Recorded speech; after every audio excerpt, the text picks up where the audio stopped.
Oof! Hey friends, I just got back from another score. Just kind of want to show off my little score here. So, got a bucket right there. Got a bunch of tubes in it. Got a bunch of coupon size items here. Another piece of angle iron. And then the thing that tuckered me out, because none of my little girls want to come out and get their hands dirty, was I picked up some really big pieces of pipe.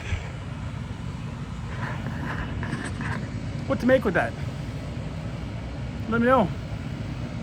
Put it in the comments if there's anybody watching. Oh, I got another little I-beam over there as well. Man, they still have, I went back to that place, they still have like 12 humongous I-beams. I wished I was in Idaho.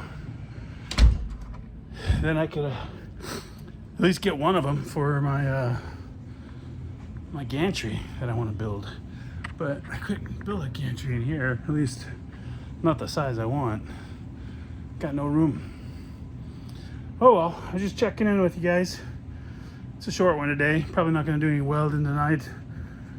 My plan is to still go through, not this side, but that side.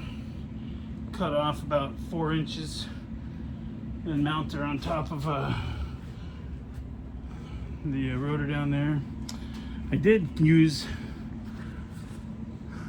my cutting grinder, whatever you want to call it, today. First time cutting through some of the pipe. That was an interesting task.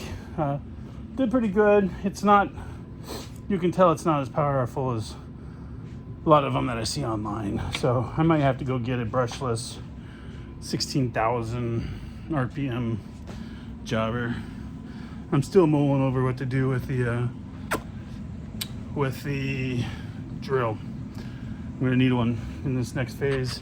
I mean, don't get me wrong, I got drills. I got lots of drills. I'm just not guaranteeing that there's gonna be a straight drill hole. Not that it really needs it. And quite frankly, I think you can see the holes are tiny for this thing.